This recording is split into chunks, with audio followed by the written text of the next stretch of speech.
Est-ce un homme noir ou est-ce un chimpanzé? Est-ce qu'on a affaire à des gorilles ou est-ce qu'on a affaire à des Africains? Regardez à côté de ça comment l'homme blanc est dessiné. Petite frange, petite coupe, on dirait des humains.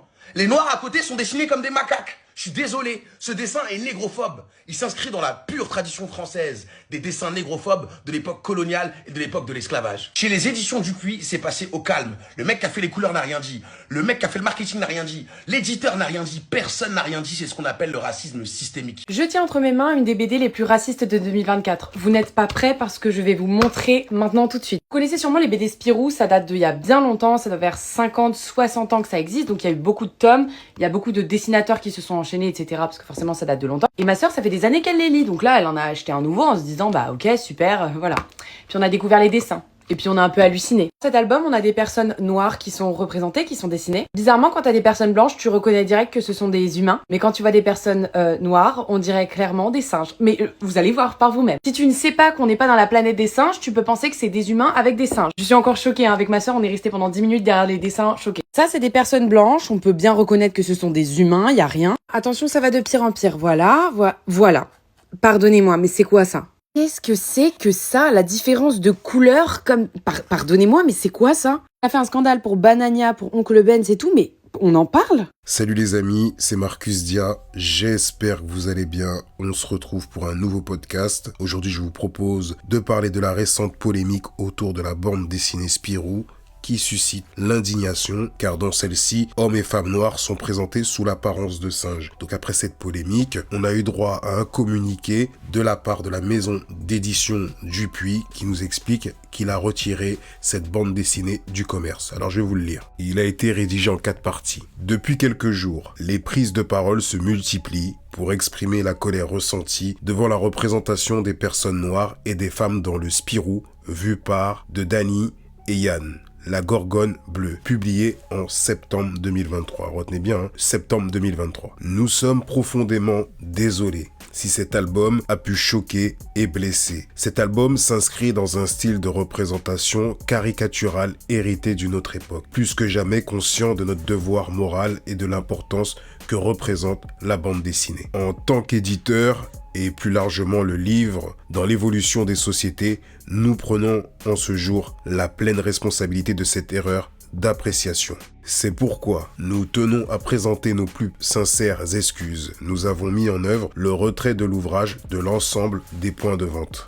Il est intéressant de voir que cette polémique n'a éclaté qu'un an après sa sortie. Et la maison d'édition le précise. Il est sorti en septembre 2023, ce qui soulève des questions importantes, non seulement sur le contenu en lui-même, mais aussi sur les motivations de cette polémique naissante. Pour comprendre l'indignation suscitée, il faut se pencher sur l'histoire de Spirou, qui n'en est pas à son premier dérapage raciste. Depuis les années 50, les rares personnages noirs dans la série sont souvent dépeints comme des indigènes sauvages et stéréotypés, consolidant une vision colonialiste et racialisée de l'autre. Alors ce dernier tome, qui fait polémique, va faire dans la surenchère, car il va représenter des personnages noirs sous des traits de singes. Une symbolique historiquement ancrée dans la déshumanisation des noirs. Ce choix graphique est inadmissible dans une société qui se veut évoluer, une société où le vivre ensemble ne devrait plus être un sujet de débat. Une société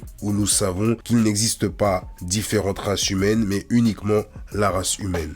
Mais ce qui est fascinant ici, c'est de voir que cette polémique n'a été soulevée que très récemment, alors que l'ouvrage est sorti il y a plus d'un an, je vous le répète, septembre 2023. Alors cette latence dans la controverse n'est pas anodine. C'est une technique bien connue dans le marketing.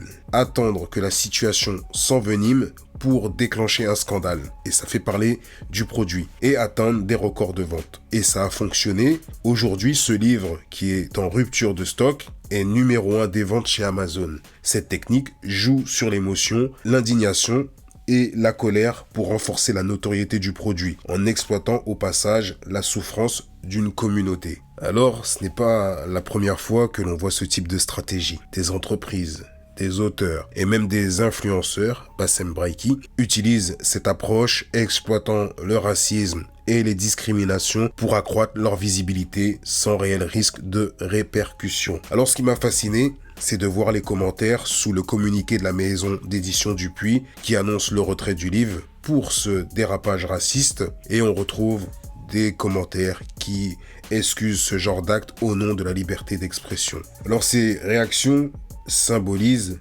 parfaitement la banalisation de la négrophobie systémique, une idéologie qui normalise les discours et les représentations racistes sous prétexte de liberté, tout en les minimisant ou en les justifiant. Alors le plus effrayant, c'est que le risque de condamnation pour ce type de dérapage est quasi inexistant. Les entreprises savent qu'elles peuvent se permettre de dénigrer les Noirs sans craindre de vraies sanctions. En revanche, ces mêmes comportements seraient impensables vis-à-vis d'autres communautés, car elles bénéficient de systèmes de protection et d'un soutien plus unifié. Alors cette situation révèle également une faille au sein des différentes communautés noires, souvent divisées, car un travail a été effectué en amont pour créer cette division. D'ailleurs, ça pourrait être un prochain sujet de podcast. Donc aujourd'hui, ce n'est clairement pas un secret ce que je suis en train de vous dire. On voit clairement que la communauté noire, entre parenthèses, puisque je considère qu'il n'y a pas réellement de communauté noire en France, sinon je ne serais pas en train de vous parler de cette faille, a des difficultés à instaurer un cadre de défense solide. Et il est crucial de créer une solidarité et des réseaux de soutien qui puissent collectivement faire face à ces abus et plus particulièrement ces dérapages racistes. Cette situation démontre une réalité troublante. Aujourd'hui, la provocation et le racisme sont devenus le fonds de commerce de certains et c'est un business très lucratif. Mais ce sont également des outils de promotion et je peux vous assurer que certaines polémiques n'arrivent pas par hasard, surtout un an après la sortie d'un produit. Les marques, ou peut-être des maisons d'édition, utilisent délibérément ces stratégies pour gagner en visibilité sans coût additionnel, bénéficiant d'une promotion à faible coût, tout en sachant que les conséquences sont limitées. En d'autres termes, ils capitalisent sur l'indignation, la transforment en outil de promotion, tant qu'il sera rentable de choquer, tant que le racisme pourra servir d'outil publicitaire, des situations comme celle-ci continueront à se reproduire. Et que je vous le redis encore, j'en avais déjà parlé à travers différentes publications sur Instagram, où je vous montrais les polémiques autour d'une marque de voiture qui avait utilisé des traits liés à la colonisation. Et bien entendu, ça avait suscité l'émoi, ça avait indigné des gens, et bien entendu, ça fait une méga promo pour cette marque de voiture.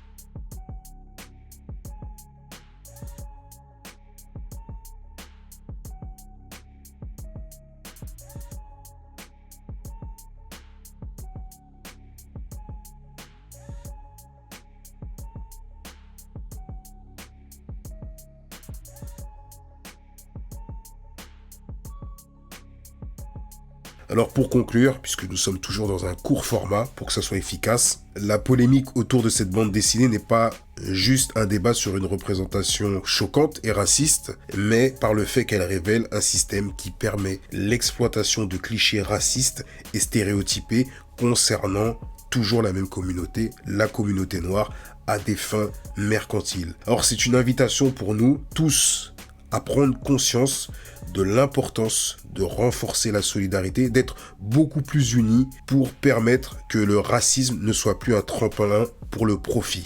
Sur ce les amis, je vous dis à très bientôt. Je vous remercie d'avoir écouté. N'hésitez pas à partager et mettre un petit like pour soutenir. Je vous dis à très bientôt. Prenez soin de vos parents. Peace.